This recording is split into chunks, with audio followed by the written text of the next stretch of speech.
Alright, so we just wanted to make a short NFT update video here. We're still currently working on the inventory update. It's coming along quite well, but we did want to make a short NFT update video here. So what you're looking at here is one of the housing plots in Dragonkill. You'll notice that it has a unique token ID here. So every Dragonkill account is going to have a Zum account attached to it. And should there be an NFT in your Zum account, when you connect to the game, it'll scan for the NFT and it will give you whatever NFT you have in your wallet in-game. So if you were to sell your NFT, whoever you sold it to, when they logged in the game, they would then have access to whatever that NFT gave access to, which in this scenario would be a house in the game. You'll be able to sell these for, at the moment, you can sell them for XRP or Sologenic. We are only selling these for DKP right now, but once you purchase one from the company, you'll be able to sell it for XRP or Sologenic if you want. So, in the game here, you're going to have an NFT stash. So, you will not be able to lose your NFTs in game. The only way to lose your NFT is to sell it. So if you have a regular character and you're playing in the game world wearing one of these NFT weapons, if you die, your character with all of his gear is going to drop on the ground and you'll have to go recover your dead body. But if you're using an NFT weapon, when you come back to town here, your NFT weapon will still be here in your NFT stash. So should you have to re-gear a new team to go back out and get your dead bodies, you'll have the perk and the utility of your NFT weapon being able to bring it back with you. And I just wanted to very quickly go over some of the different utility on these different weapons here.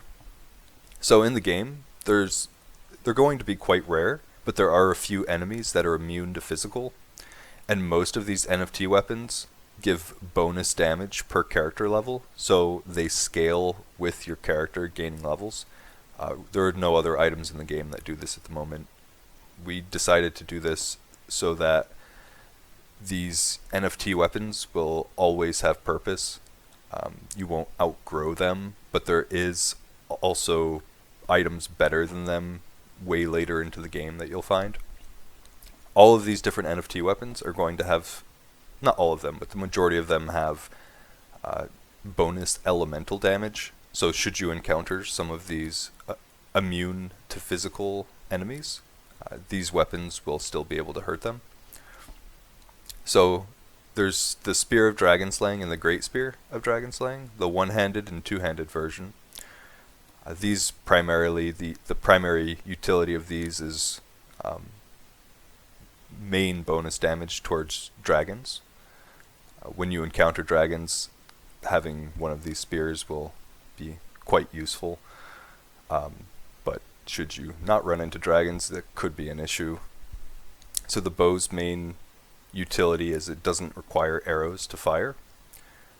So arrows in the game are going to have weight and you'll only be able to bring so many with you, but this bow won't require arrows to fire, and again gives the bonus magic damage. There's the one-hand axe and the two-hand axe. The primary utility of these are the bonus penetration. So enemies with really high physical armor, you'll be able to just shred right through that armor and still do great damage. Some of the enemies will have significantly higher armor than others, so you would want to use an axe on those types of enemies. The Vampiric Dagger is the only weapon in the game at the moment that has some kind of life leech. I imagine in the beginning of the game, the utility of this wouldn't be so great, but as it scales with levels and you get further into the game, I would imagine this having some unique utility and being able to pull off quite some cool feats in the future. The Great Hammer here is primarily designed for creating a DPS style priest. The Staff of Protection is an item that scales bonus armor per character level. So every class in the game will be able to use staves, and it's like a generalized weapon that's not really bad and gives unique utility in the sense that this one in particular, lots of armor, but the staff is quite stable damage, and I could see this being really useful for a wizard or an enchanter throughout the entire play of the game. The Mace of Healing is the only item at the moment that gives bonus to healing, so a priest with this mace at a decent level, it will be quite significant later on in the game, since you're limited to MP and some of these more difficult, more drawn out fights. I could see this being quite useful. The Sword of Fire, primary utility off this is we're going to give this +2 light radius.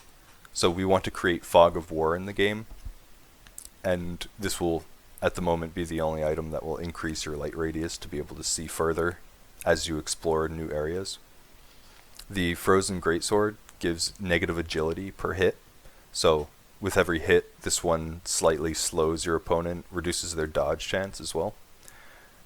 Now all of these NFTs here that we're selling, all the DKP that we're selling them for, we're donating them back into the in-game monster pool. So basically recycling all the DKP to be dished back out into rewards to the players. We plan on having these weapons available for testing in beta for anybody that buys them. And none of these weapons break the game. They do give a slight boost in the beginning of the game and some cool utility for certain scenarios. I could imagine in the future also be really great for any type of corpse recoveries. And yeah, these are the items that are going to be available at the start. So if you go over to the Discord Dragonkill land section, you can learn more about the housing plots, the different tiers that they upgrade through, the rewards that you'll get for each one here. And there will also be the slums, which are not NFT based, but there will be cheaper housing for people that can't afford a regular house. You can read about the guild plots here as well. And then in the NFT section, you can see the prices of everything that's going to be for sale, with generalized descriptions of them that I just showed you in game. So we're going to be starting with these NFTs on sale for half price, and then anything that doesn't sell will be full price for the rest of time. So anybody that gets in early will get those half prices, and anybody that comes in later will have to spend normal price. There's going to be 2 NFT characters with unique portraits, as well as slight bonus to stats, starting stats.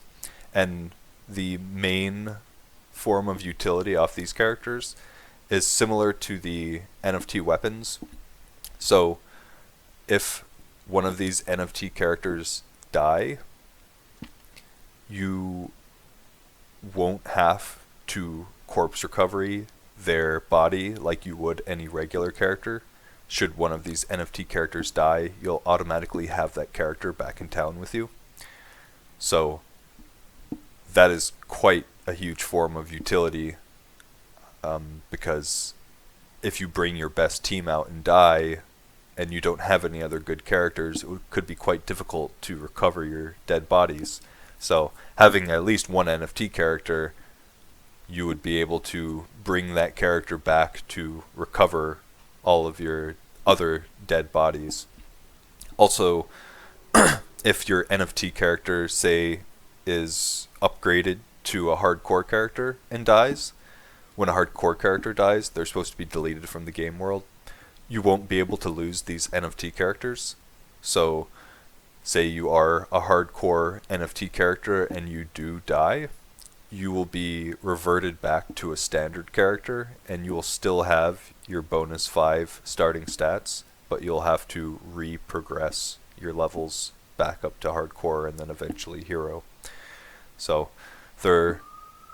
that's their main form of utility, is when you die with one, they will stay in town with you. Should they be standard, say you're a standard level 6 character, they'll still be level 6 standard. But if you're a hardcore hero, they will be reverted to a level 1 standard character should they die. And that pretty much concludes this update. So if you have any questions, feel free to ask in Discord. And good luck.